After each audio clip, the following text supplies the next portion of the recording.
Well, it's everything Captain Tim Southey could have asked for, the way the batsmen went about it. And it started off right at the top with Guptill and Munro, the way they set the tone for the innings. They got hold of Sam Curran in particular, who in the interview with Jonny Bairstow, he said that they wanted to pitch the ball up to see if there was any swing. There was nothing. That first over went for 17, and England then changed to back of a length. But New Zealand were up to it. Munro and Guptill, being left and right hand as well, were able to go both sides of the wicket. Then when England did over-toss, the two New Zealand batsmen, with the power they possess, went straight. And on a ground like Eden Park, it's about keeping your shape, not trying to hit the ball too hard, not big boundaries. Hit the ball in the middle of the bat and the ball will fly. It was such an important opening stand when you consider what also happened in the last match in Napier. So New Zealand will be through. 146 in just 11 overs. Ian Smith talked about scoreboard pressure as well. That will help. It's all up to the bowlers. Can they get over the nightmare of what we saw in Napier? The batsmen terrific. England tried everything they could. I thought Mahmood in particular was outstanding. The way that he varied his pace, banged the ball in, and he picked up a couple of wickets, got to Gronholm high on the bat. And that was a trend with the way that New Zealand were dismissed. Back of a length. And Tim Seifert in particular too, at the back end, the last few overs, I thought he put the icing on the cake. It was great to see Tim Seifert out there. He looked like he was really enjoying himself. Were you surprised how Chris Jordan in particular, being such an experienced death bowler, didn't go to his death bowling options as much as you would presume in an 11 over innings you might? Well, he struggled early because he went to the variations rather than really solidifying that back of a length delivery. He bowls a good heavy ball, but he didn't. He went to those slow balls and they got hit. So New Zealand were able to then go away from him and not worry about the slow balls. And it became, is this going to be short or is this going to be a Yorker? And when you do that as a batsman, you've almost half won the battle because you know where the ball's going to be. So you're right, rather than set the scene, Chris Jordan, he was almost behind the 8 ball straight away, especially when that first ball went to 6. The Curran brothers would have learnt a bit about T20 cricket today with the way that they were attacked up top. Exactly, and it's swirling out here. It's not easy conditions. The two Curran brothers that run out at the end really did mask what was a tough day for them. To be fair, all the bowlers went round the park. Nobody went for less than 10 runs and over. I thought Adil Rashid was outstanding, particularly when he managed to break the partnership between Guptill and Munro. But New Zealand will know that they haven't got a lot of movement in this pitch as well. They're going to have to perform like we didn't see them do in Napier. Banton and Bairstow to begin with. Peel there from New Zealand actually, and Banton had to go, and then very quickly after that, Vince hit to Kugelheim at mid-off. Bairstow played very well, but 47 today. Owen Morgan hit the towering 6. And it looked for all money as he was going to do it again. 17 from 7. Well, what a game. 146 for 5, 146 for 7. And they're out there again.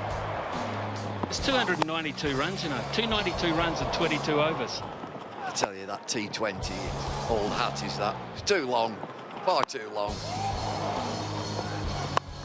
Who's going to bowl this over? Who's going to bowl it? England captain is out there. I reckon it's going to be New Zealand captain to bowl. Nick there. Little Nick there. Stumping gear given. There's a little bit of controversy there, but in the end, given out. There was just a little bit of distance between bat and ground. Gregory came out, 6 and out for him.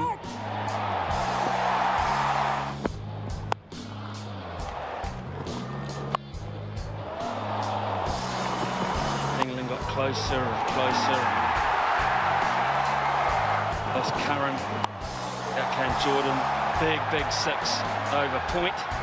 Bolt in pursuit, and that last ball could have hit it anywhere. But along the ground, and where we are at a tie. Super over. It begins. Here's Tim Southey. Bairstow straight down the ground. Just the one. Dead straight. That's the first of the big ones that England needed. Right in the slot. Oh, that's coming our way. 7 off 2. Much better. I won't risk Martin Guptill from that range either. So 8 from 3. Oh, Johnny's done it. Johnny's done it. High. up in the sight screen. It's 14 off 4. Morgan might look to come, perhaps not. Perhaps not. Southey, big ballers, really big ball. Morgan on strike, where's it going? It's going along the ground now. They will push for 2 here and they'll get 2 comfortably. So 16 is the end result. New Zealand will need 16 to tie. 17 now. Here we go. 18 to win. New Zealand, Seifert on strike. First one is just 2. Just 2. Sam Curran down there. That's wide. That is wide. Just enough, but has he hit it enough before? I don't know. Can England run it down? No, they can't. No, they can't.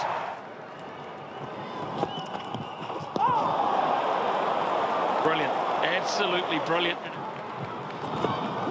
It's there, is it? No, it's not. It's not well enough time. Oh, what a catch! What a brilliant catch from Morgan, running back. Because it denies New Zealand runs as much as anything else, but it was a brilliant take. Down the ground for 1. Down the ground for 1. Guptill is dismayed at the non-striker's end. It's it straight to cover. They don't even bother to run. And this time, NASA, England have won by a comfortable margin. No need for a countback. Another victory for England. A fabulous series again. There's never much between these two sides. History repeating itself. After all the rain today, to have the thrill of another super over. World Cup final repeat. Result repeat.